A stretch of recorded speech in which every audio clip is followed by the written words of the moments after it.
Alhamdulillah Rabbil Alamin. Wassalatu wassalamu ala ashrafil anbiya'i wal mursalin wa ala alihi wa ashabihi ajma'in. Allahumma rabbi shrah li sadri wa yassir li amri wahlul 'uqdatam min lisani yafqahu qawli. Wa la hawla wa la quwwata illa billahil 'aliyyil 'azim.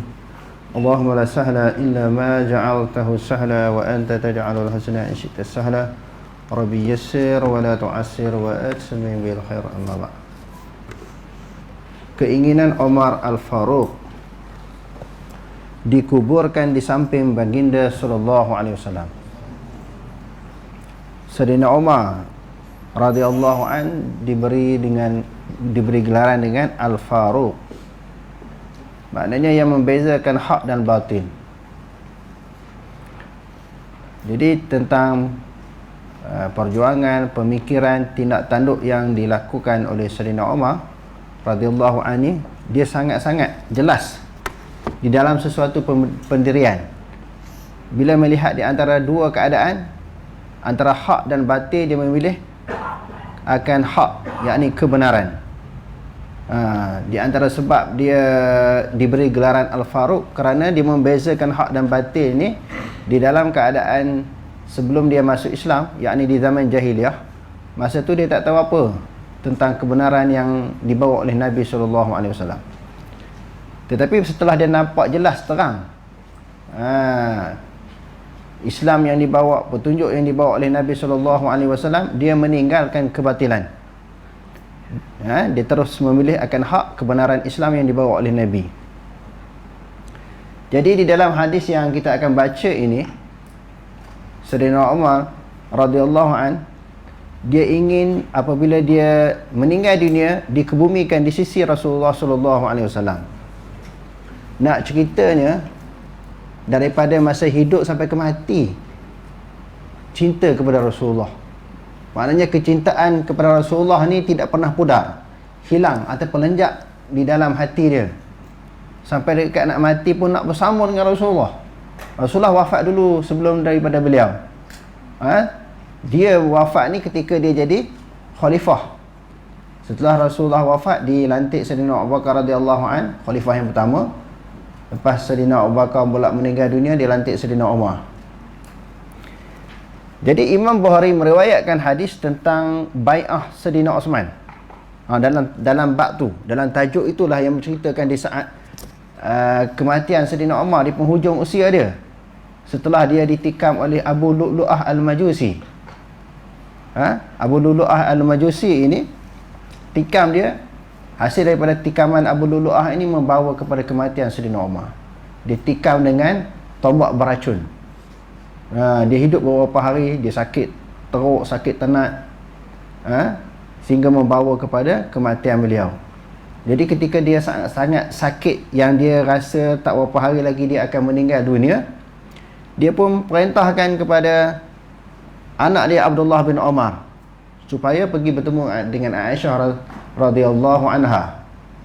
Minta izin kepada Aisyah supaya bila dia meninggal dunia, jasad dia dikebumikan di sisi dua sahabat dia.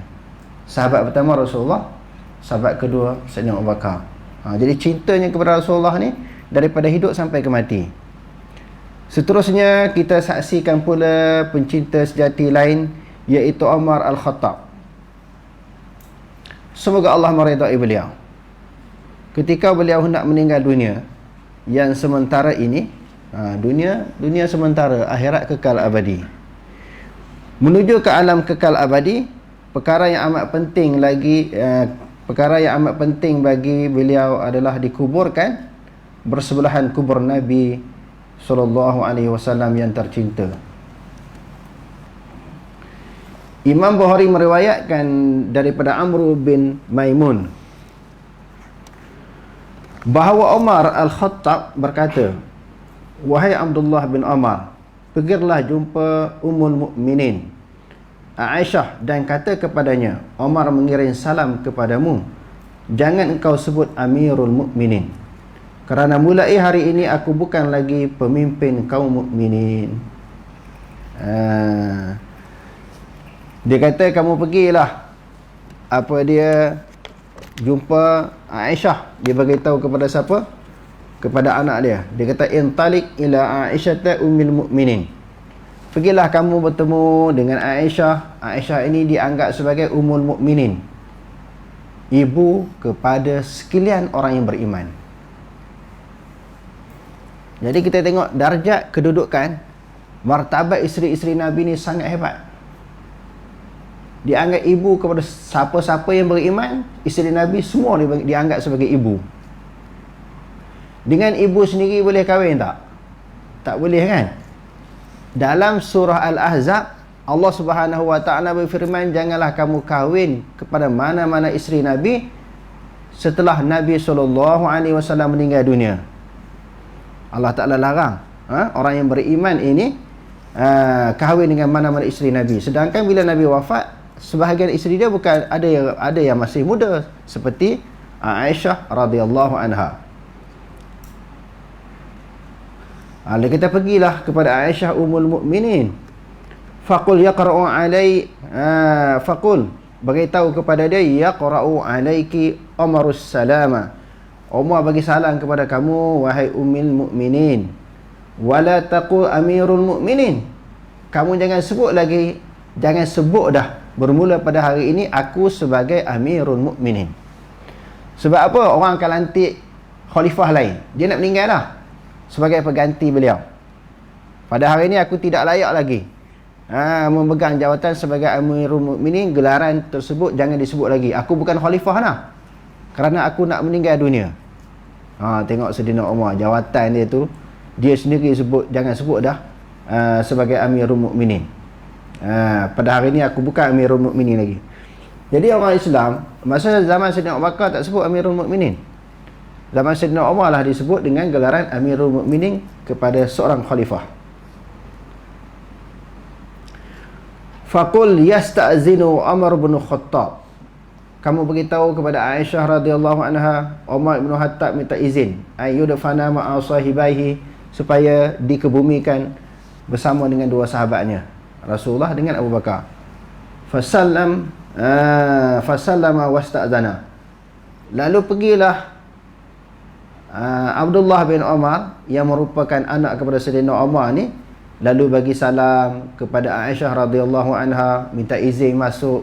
Tengok sahabat ni, dia bagi salam minta izin. Sebab apa? Ya ayyuhalladzina amanu la tadkhulu buyutan ghayra buyutikum hatta tasta'nisu wa tusallimu ala ahliha. Tengok adab. Kita ni nak kena belajar adab sama. Ilmu ni di atas, adab ni di atas daripada ilmu. Banyak orang berilmu tapi tidak beradab. Tengok Al-Quran ajar adab kepada Nabi dan juga para sahabat. Pergi rumah orang, bagi salam, nak masuk minta izin, bukan terpa masuk terus. Tengok Sayyidina Umar, Ibnu Umar ni anak kepada Sayyidina Umar minta izin. Sebab ayah dia dah ajar tadi. Sebab itu ibu bapa kena ajar anak-anak. Pergi rumah orang, musim-musim raya ni kan, kamu balik cuti ni kan terus masuk rumah orang. Yang biasa ni di rumah taman-taman lah, dia ketuk itu, Assalamualaikum, buka saja terus masuk. Masuk pula, tuan rumah hidang kuih dia kan makan. Dia nak tunggu duit raya. Selagi tak bagi duit raya, dia tak balik. Ini panggil budak-budak.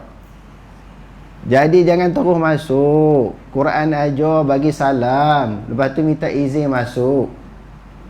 Tuan rumah benarkan baru masuk. Dalam ayat yang lain, wa idza qila lakum irji'u farji'u huwa azka lakum. Kalau tuan rumah kata balik, balik lah. Mungkin hari tu dia tak bersedia nak terima kita. Dia ada masalah ke, dia sakit ke, dia penat ke, dia ada sesuatu urusan ke, mungkin pada hari tu dia tak bersedia untuk menerima kita sebagai tetamu. Dia kata balik lah, kita kena balik.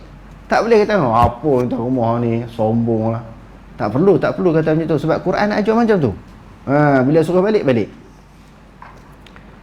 Jadi hadirin sekalian, Ibnu Umar pun pergilah rumah Aisyah, mengikut arahan ayah dia.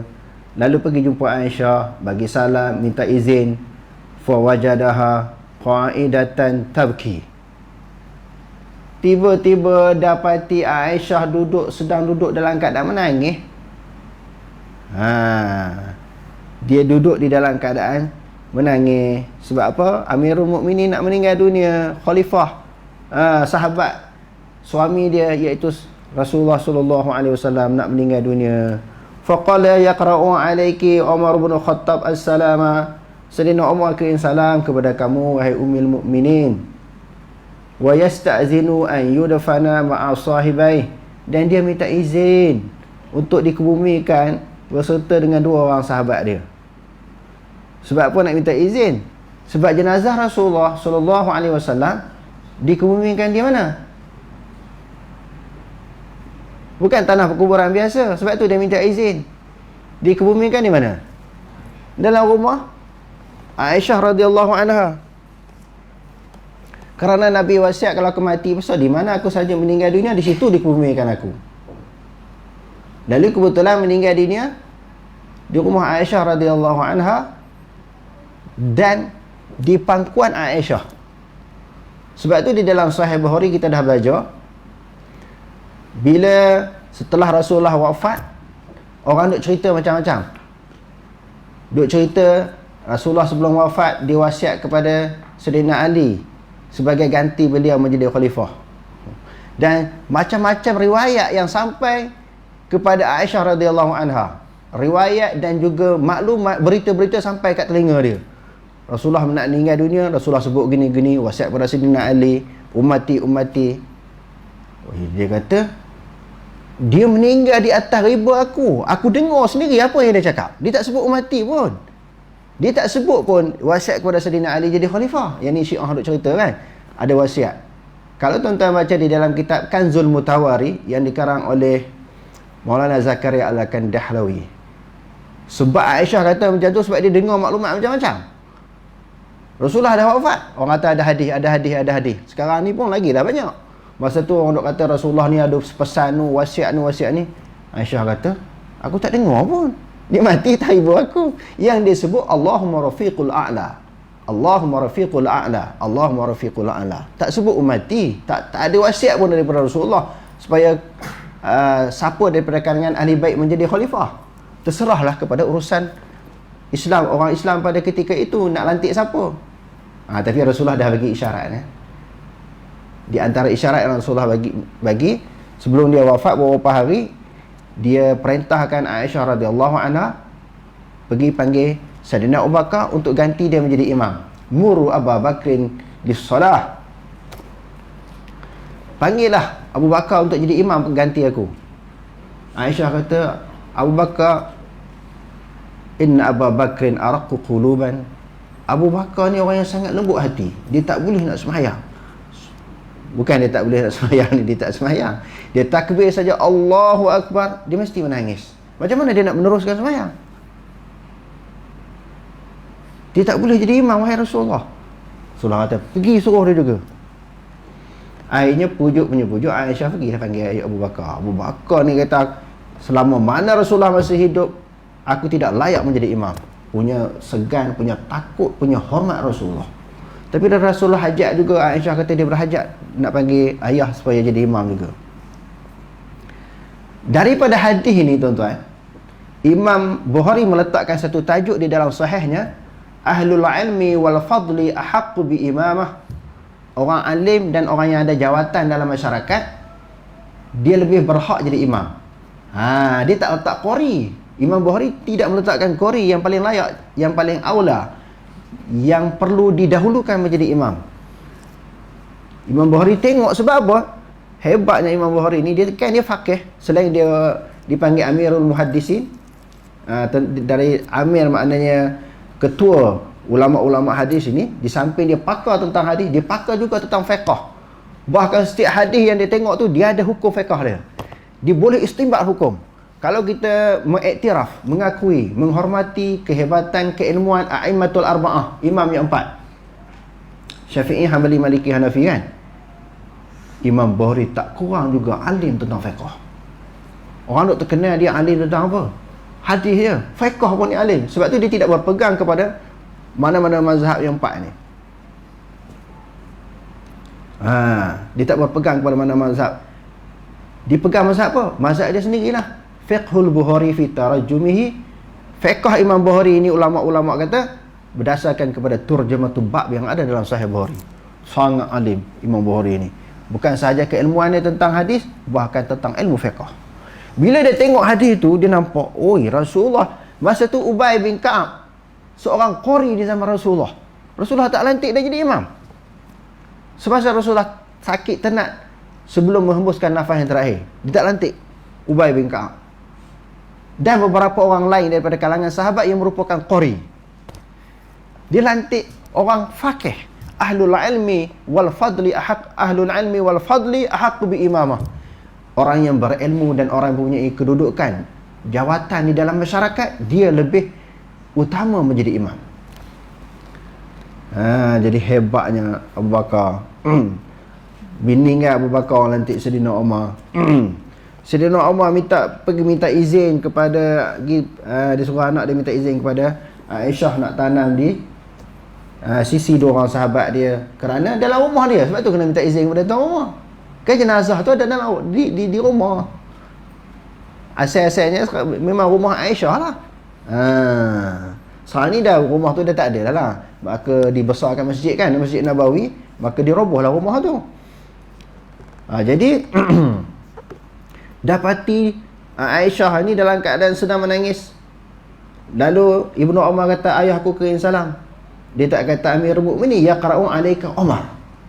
Dia tak kata yaqra'u alaiki Umar. Dia tak kata yaqra'u alaiki Amirul Mukminin.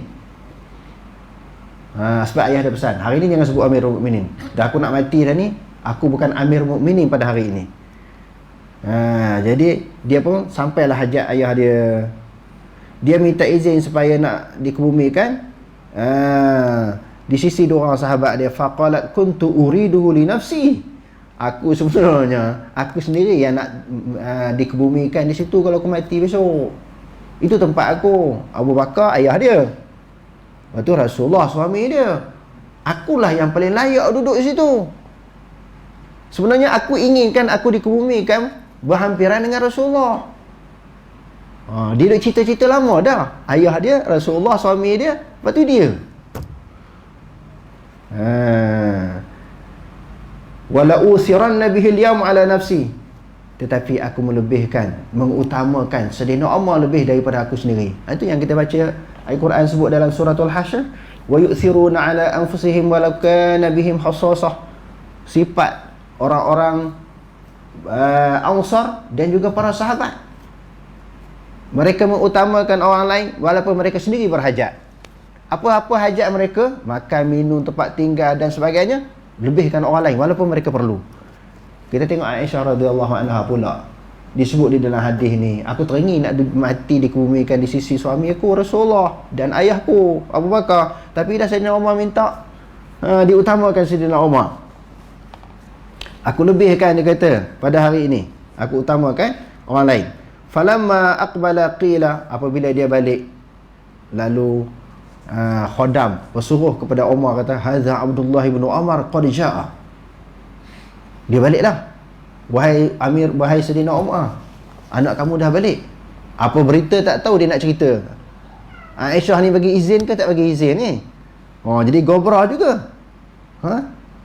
Aisyah ni bagi izin ke tak bagi izin? Macam apakah berita yang dia dibawa pulang oleh Ibnu Umar?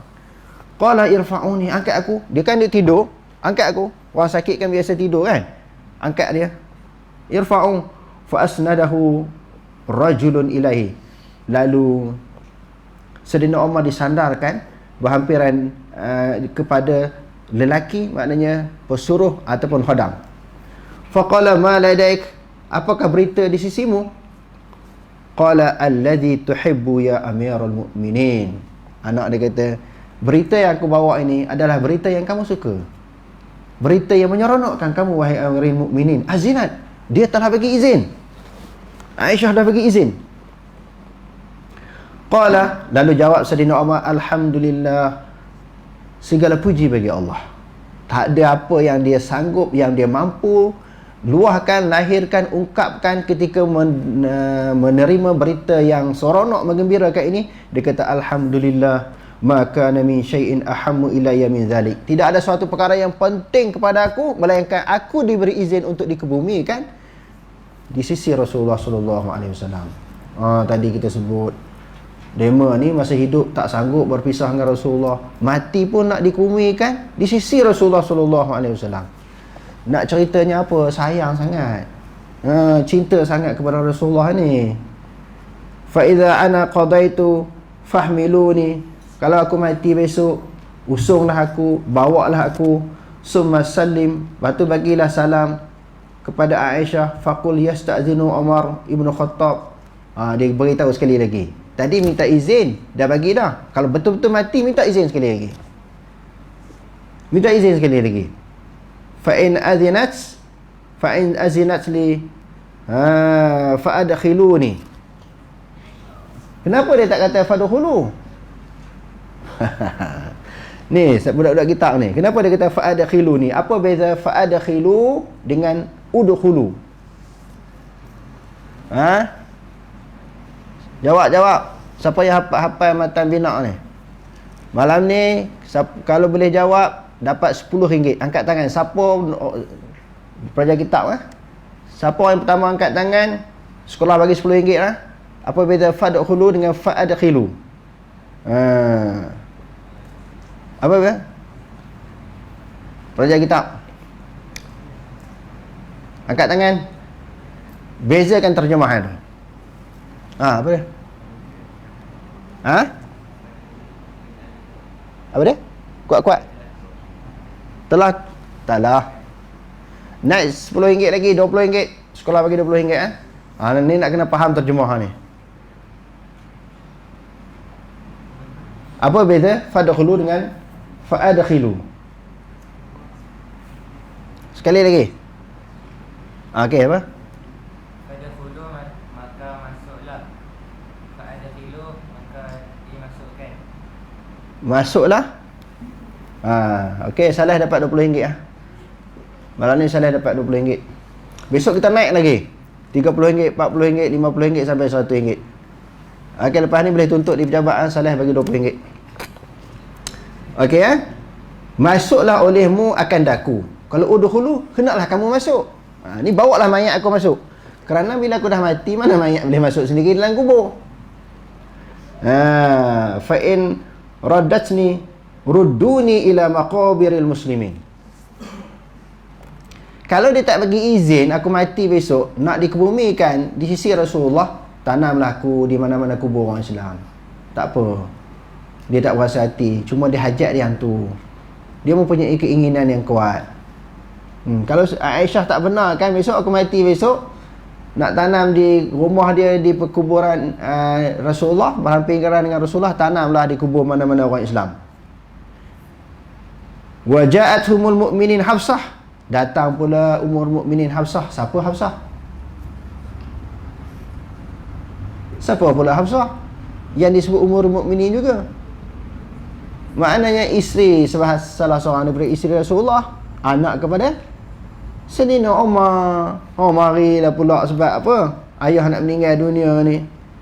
Tadi Aisyah isteri Rasulullah, anak Abu Bakar kan? Ini anak Sayyidina Umar, Hafsah. Datang pula tusiru ma'aha. Dia kata tasiru ma'aha. Maka datanglah Hafsatun wa ja'at ummul mu'minina Hafsatun wan nisa'u tasiru ma'aha. Dan perempuan-perempuan lain pun datanglah pergi ziarah Sayyidina Umar yang sedang sakit tanat. Falamma ra'ainaha qumna. Jadi perawi hadis ini, Umar tadi sebut, Amru tadi sebut, kami pun dikata dengarlah. Hafsah juga turut menangis. Lalu orang lain pun datang. Dia masuk, lalu dia bila orang ramai datang, dia pun masuklah ke rumah, masuk dalam bilik. Faqalu, lalu ramai orang yang hadir itu kata, ausini ya amirul mukminin, bagilah wasiat. Astakhlif, siapa pengganti kamu? Kamu dah tenang kan? Bagilah wasiat siapa dia yang akan menjadi amirul mukminin selepas kewafatan engkau. Faqala ma ajidu ahaqqa bihadzal amri min haula'in nafar awir rahti. Aku tidak dapati yang paling berhak daripada kumpulan beberapa orang nama ini, allazi tuwaffiya Rasulullah sallallahu alaihi wasallam wa huwa radin wa huwa anhum radin. Tidak ada yang paling layak yang paling berhak yang pegang jawatan setelah kewafatan aku melainkan beberapa orang yang Rasulullah meninggal dunia, Rasulullah redha kepada pokok ni. Dalam Rasulullah meninggal dunia, dalam keadaan Rasulullah redha beberapa individu yang akan disebut di sini. Fasamma Aliyan. Lantiklah demo ni Ali, Osman, Zubair, Talhah, Sa'ad, Abdul Rahman. Lantik demo ni. Sebab demo ni Rasulullah redha sebelum Rasulullah meninggal dunia. Sahabat ni semua yang radhiyallahu anhum wa radu'an rapat dengan Rasulullah. Demo ni di antara sahabat yang kancing sangat dengan Rasulullah. Rapat sangat dengan Rasulullah sallallahu alaihi wasallam. Disebut Sayyidina Ali, Osman, Zubair, Talhah, Sa'ad, Abdul Rahman. Lantiklah demo ni. Siapa-siapa yang layak daripada kalangan mereka. Yashhadukum Abdullah ibn Umar. Abdullah ibn Umar menjadi saksi. Dia kata anak dia tadi. Abdullah bin Umar ini menjadi saksi. Aku sebut demo ni. Nama-nama ni dia jadi saksi. Aku mati besok dia jadi saksi. Nama-nama ni dilantik menjadi khalifah, salah seorang daripada mereka. Walaysa lahu minal amri min syai' walaysa lahu minal amri syai'un. Tetapi tidaklah dia layak memegang urusan ini. Anak aku sendiri Abdullah tak layak pegang jawatan khalifah, lantik orang lain. Sedangkan layak. Tapi dia orang tak nak. Ulama-ulama hadis di dalam menghuraikan hadis ini tak nak nampaklah dia jadi khalifah, dia lantik kroni-kroni dia jadi khalifah. Dia bagi tahu anak dia sebagai saksi sahaja. Orang ni yang aku sebut nama ni, tapi dia tidak layak. Padahalnya memang layak, anak Ibnu Umar. Anak dia sendiri kan. Ayah dia sahabat, dia juga adalah merupakan sahabat. Sedangkan sahabat Allah Ta'ala kata radhiyallahu anhu wa radu'an. Allah Ta'ala redha. Jadi kata anak dia ni tak layak, tak dipegang, bagi orang lain. Jadi apa kita nak cerita di dalam hadis ini? Nak ceritanya Allah, sahabat ni bila dah bersahabat Rasulullah, mereka kenal Rasulullah, mereka dah bergaul, bergolomang dengan Rasulullah, maknanya tidur bangkit dengan Rasulullah, musafir dengan Rasulullah, bermukim dengan Rasulullah, sembahyang dengan Rasulullah, makan minum dengan Rasulullah ni. Mereka kenal sangat Rasulullah ni. Orang yang sangat mulia, sangat hebat. Banyak pengorbanan, banyak jasa kepada agama Islam. Dan penyebab kepada para sahabat memperolehi hidayah. Ini kita dah baca hadis-hadis yang lepas kan. Dulu ke masa zaman jahiliah kamu berkelahi, sebab aku kamu dapat petunjuk. Dulu kamu miskin, sebab apa? Sebab aku kamu jadi senang lenang. Dulu kamu hina dina, dengan sebab aku kamu jadi mulia. Fa asbahtum bi ni'matihi ikhwana. Jadi dia mau kenang tu, teringat Rasulullah ni. Rasulullah dah meninggal beberapa tahun, duk teringat lagi. Sayyidina Bilal, bila Rasulullah SAW wafat, dia pun nak keluar daripada Madinah. Sayyidina Abu Bakar lantik dia juga jadi Bilal. Dia tak boleh nak duduk di Madinah. Dia tengok kubur Rasulullah, tengok suasana rumah Rasulullah ni jadi sebab, jadi susah, jadi sedih sangat kerana berpisah dengan Rasulullah. Dia keluar daripada Madinah, pergi hijrah. Lalu apabila didesak oleh Abu Bakar untuk dia jadi Bilal, jadi muazzin,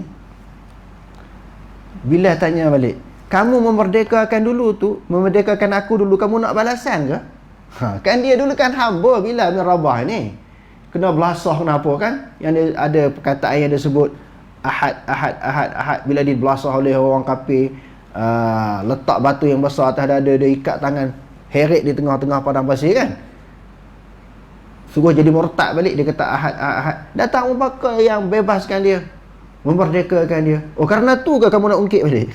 Bukan kerana tu, aku sayang kepada kamu, kamu dilantik oleh Rasulullah. Jadi teruskanlah pegang jawatan sebagai Bilal. Dia tak nak, dia teringat. Macam tu para sahabat. Jadi sahabat radhiyallahu anhu ni bukan semua lahir di Madinah, meninggal di Madinah, lahir di Mekah, meninggal di Mekah, tak.